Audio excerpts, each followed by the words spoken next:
अब आज बात करने वाले हैं कल के बाज़ार की, यानी कि सोमवार का बाज़ार कैसा रहता हुआ दिखाई देगा। क्योंकि शुक्रवार को आपने देखा कि भारतीय बाज़ारों की हालत ख़राब थी, सभी इंडिसेस में ज़बरदस्त तेज़ी का मूड माहौल देखने को मिला। लेकिन अब सोमवार के लिए यदि रणनीति की बात करें तो सबसे बड़ा इशू होगा आईसीआईसीआई बैंक का।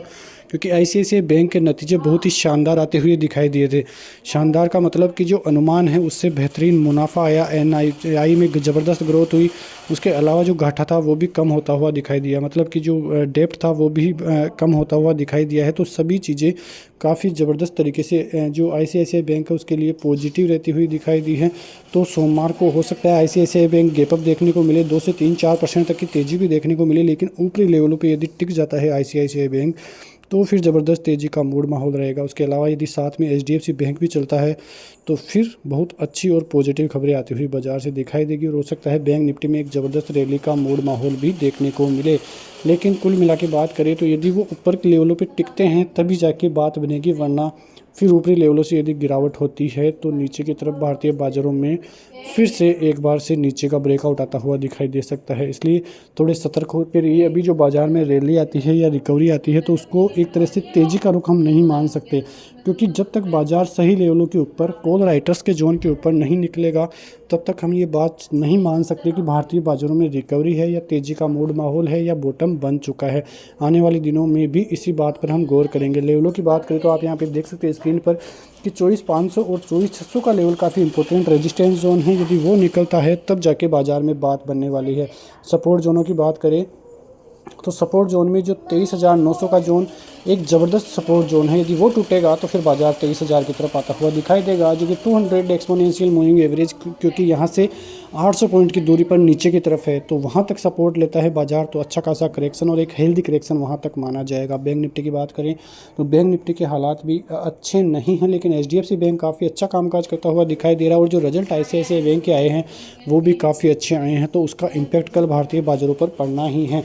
तो वहाँ पे एक बैंक निफ्टी के लिए काफ़ी अच्छा ट्रिगर होगा। नीचे की तरफ यदि अक्टूबर का लो जो कि 50, 200, 250 के लगभग है वो टूटता है तो जाके दिक्कतें बनेगी, वरना ऊपरी लेवलों पे 50,600 और 50,800 के लेवल आपको देखने को मिल सकते हैं।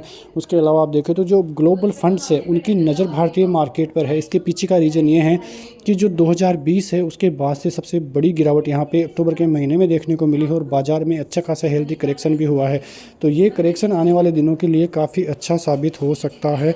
इसलिए जो ग्लोबल फंड्स है अब भारतीय बाज़ारों पर नज़रें हैं, क्योंकि आप देखो अमेरिकी बाज़ार या अदर मार्केट जो है ऑल टाइम हाई के लगभग है, तो वहाँ पे इन्वेस्टमेंट करने पे उनको डर का माहौल सा लग रहा है। इसीलिए वो चाह रहे हैं कि अब भारतीय बाज़ारों में फिर से लौट कर आ सके, क्योंकि आपने देखा कि 1 लाख करोड़ से ज़्यादा की बिकवाली एफआईआईज ने अक्टूबर के महीने में कर डाली है, जो कि एक हिस्ट्री है कि एक महीने में इतनी जो बिकवाली है वो कभी भी नहीं आती हुई दिखाई दी है। और इस बार ऐसी बिकवाली का आना भारतीय बाज़ारों में जो एफआईआईज है उनको ललचा भी सकता है, क्योंकि अब चीनी बाज़ारों में कितना भी जो है इन्वेस्टमेंट हो जाए लेकिन वो भारतीय बाज़ारों के जैसे तेज़ी के साथ होने वाले तो नहीं है। ये तो आप भी समझ सकते हैं, क्योंकि जिस प्रकार की ग्रोथ स्टोरी भारतीय बाज़ारों की है वो अभी तक किसी भी बाज़ार के नहीं है। तो आने वाले दिनों में भारतीय बाज़ार और भी अच्छे कामकाज करते हुए दिखाई देंगे।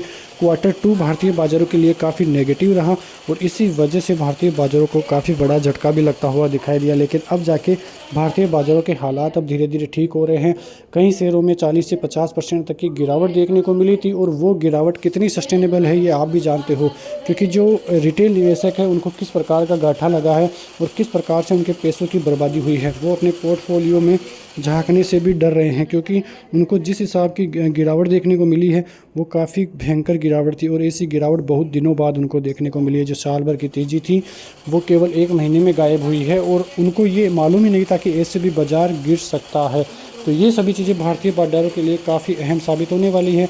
आने वाले दिनों में भी भारतीय बाज़ारों पर आपको नज़रें रखनी होगी। इसलिए मैं आपको कह रहा हूँ कि भारतीय बाज़ारों में ये जो लेवल्स मैं आपको बता रहा हूँ काफ़ी इंपॉर्टेंट लेवल्स है। अमेरिकी बाज़ारों में शुक्रवार की बात करें तो ज़्यादा कुछ देखने को नहीं मिला। 259 पॉइंट यानी कि आधा % से ज़्यादा की गिरावट 42,000 के लेवलों पे देखने को मिली। और वहीं नेस्डेक में आधा % से ज़्यादा की तेज़ी देखने को मिली। और उसके अलावा S&P 500 फ्लैट क्लोजिंग देता हुआ नजर आया, तो वहाँ से कोई दिक्कत वाली बात नहीं है।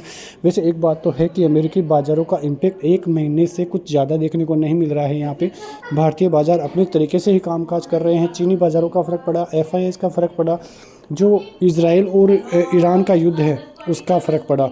उसके अलावा आप देखें तो ज़्यादा कुछ देखने को नहीं है। Q2 के रिजल्ट सबसे ज़्यादा फ़र्क पड़े हैं और उसी की वजह से भारतीय बाज़ारों को काफ़ी नुकसान भी झेलना पड़ा है। तो कुल मिला के देखें, आने वाले दिनों में भारतीय बाज़ारों में बहुत कुछ होने वाला है। अच्छी खासी तेज़ी का मूड माहौल फिर से जब आएगा तो फिर नए ऑल टाइम हाई लगेंगे। लेकिन कुछ दिनों के लिए यदि आप बाज़ार से दूर रहे तो काफ़ी अच्छे मौके कुछ दिनों में आपको मिलते हुए दिखाई देंगे। काफ़ी स्टॉक्स जो है अच्छे खासे लेवलों पे कुछ दिनों में आपको मिलते हुए भी दिखाई देंगे। तो आपको नज़रें रखनी है भारतीय बाज़ारों पर, क्योंकि भारतीय बाज़ार अब आकर्षक धीरे धीरे लगने लग गए हैं। ऐसा नहीं है कि भारतीय बाज़ार ऊपर ही नहीं है, कि आपको भी पता है कि लॉन्ग टर्म में भारतीय बाज़ारों की जो ग्रोथ स्टोरी है काफ़ी अच्छी रहने वाली है।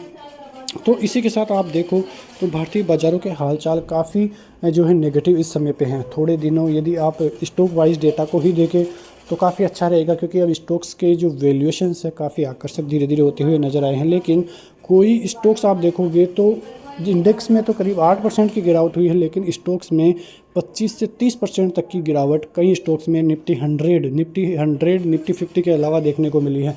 तो स्मॉल कैप और मिड कैप के हालात भी बहुत ख़राब होते हुए दिखाई दे रहे हैं। आने वाला नवंबर का महीना काफ़ी इंपॉर्टेंट रहेगा, क्योंकि यूएस राष्ट्रपति पद के चुनाव होने हैं, महाराष्ट्र में चुनाव है, झारखंड में चुनाव है। तो ये डेटा काफ़ी इंपॉर्टेंट रहेगा। यदि पॉजिटिव डेटा आता है तो भारतीय बाज़ारों को काफ़ी अच्छा सहारा मिलता हुआ भी दिखाई देगा।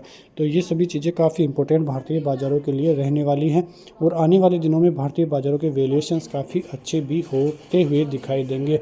इसलिए आप जो आपको बहकाने वाले हैं एंकर्स हैं, उनकी बातों में मत आइए, अपने हिसाब से ट्रेड लीजिए, थोड़ी बच के रहिए और अपने पोर्टफोलियो में जो है अच्छे शेयर्स को आप जल्द ही ऐड भी कर सकते हैं।